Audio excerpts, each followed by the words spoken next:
aluno do IFPA Campus Cametá, tudo bem? Aula 2, vídeo 2 também. Esse vídeo eu deixei para que nós analisemos curva de solubilidade e especificidade sobre essas curvas, tá? Cabe lembrar que curva de solubilidade é exatamente o gráfico gerado pelos valores de coeficiente de solubilidade de um determinado soluto em função da sua temperatura. Ressalto também que coeficiente de solubilidade é sempre a massa limite do soluto capaz de ser dissolvida em um padrão de 100 gramas de água. Tudo bem? Então, observem aqui a curva de solubilidade do nitrato de potássio. Ela é uma curva crescente, ou seja, quanto mais aumentamos a temperatura, maior o coeficiente de solubilidade. Essa dissolução, quando eu vou solubilizar, dissolver o nitrato de potássio em água, por exemplo, segundo o padrão, eu vou ter uma dissolução ou solubilização endotérmica. Ou seja, é uma solubilização que vai absorver calor. Significa que ao tocar no recipiente que está havendo essa dissolução, claro, se a minha mão for sensível a essa variação de temperatura, eu vou sentir frio. Um frio ou um gelado, ok? Porque é uma dissolução ou dissolubilização endotérmica. Em termos teóricos, basta que a curva seja crescente. O contrário também é verdadeiro. Essa curva de solubilidade é do sulfato de cério, tá? E percebe que ela é decrescente. Então, a partir de agora, sempre que tu te deparares com uma curva de solubilidade decrescente, que nem é tão comum assim, tá? É bom se dizer. Tu vai ter uma dissolução ou solubilização exotérmica.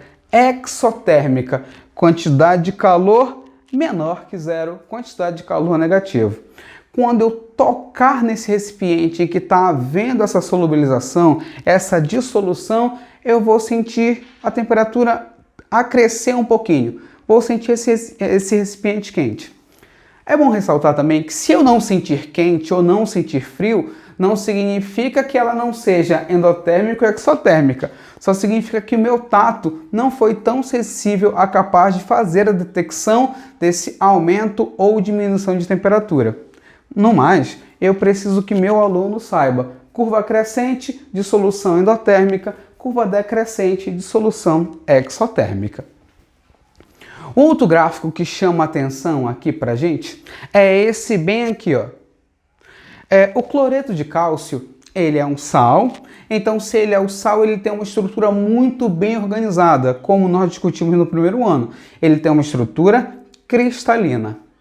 Então, quando o cloreto de cálcio, em seu cristal, em sua estrutura cúbica, ele tem alguns espaços, algumas moléculas de água vão ocupando esses espaços. E essas moléculas de água, são chamadas de água de cristalização. Ou seja, elas estão dentro do retículo cristalino do cristalino do sal. Ou seja, se eu imaginasse a estrutura do cloreto de cálcio como se fosse uma caixinha, haveria moléculas de água dentro dessa caixinha, como se fosse um cubo cheio de água. No caso, essa fórmula aqui do cloreto de cálcio, ela é ocupada, além dos átomos de cloro e cálcio, evidentemente, ela tem 6 moléculas de água. Percebam, à medida que vai aumentando a temperatura, olha o que acontece com a curva. Ela tem um pico e tem uma decrescência. Esse pico aqui, ele é característico da perda de 2 moléculas de água. Percebes então que antes eu tinha o cloreto de cálcio hexaidratado e a partir do momento em que essa fórmula perde 2 moléculas de água, ela passa a ser chamada de cloreto de cálcio tetraidratado. Opa! Uma outra quebra aqui na curva de solubilidade, também referente a mais 2 moléculas de água. Desse modo, eu prevejo o seguinte: a partir do momento em que há essa quebra e que a substância, a fórmula cloreto de cálcio perde mais 2 moléculas de água, ela gera o cloreto de cálcio diidratado. Aluno, o que eu quero de ti, que interpretação eu quero que tu tenhas? Que quando tu percebes essas quebras ou esses picos, como a gente costuma falar, referente a essas curvas, elas são referentes a perdas de água de cristalização. Então, o cloreto de cálcio, ele sai de hexaidratado para tetraidratado para diidratado. E eu percebo a perda de moléculas de água do retículo cristalino ao longo do aumento da temperatura, assim, ó, aumenta, quebra, aumenta, quebra e assim por diante, se eu observasse ainda mais a perda dessas moléculas de água que estão no retículo cristalino ainda. Então eu quero, esse gráfico é muito característico e eu tinha que te mostrar. Para terminar a nossa aula sobre essa análise de curva de solubilidade, tem esse último gráfico aqui, onde eu tenho uma curva de solubilidade e eu vou logo te dizer. Imaginem que tem uma solução que eu chamei de A, uma solução que eu chamei de B e uma solução que eu chamei de C.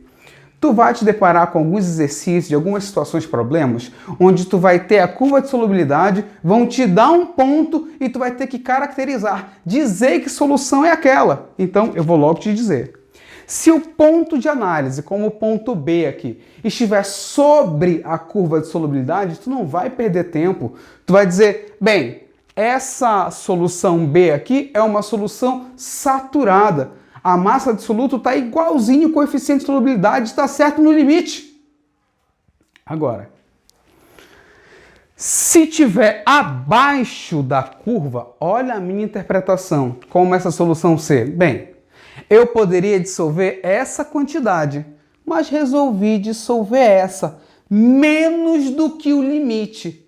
E quando eu dissolvo menos que o limite, eu tenho uma solução insaturada.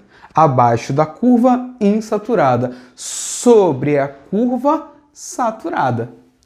E acima da curva, bem, eu só poderia dissolver isso aqui. Mas eu acabei colocando tudo isso dissoluto. Uma massa superior ao coeficiente de solubilidade. Então eu posso ter duas hipóteses.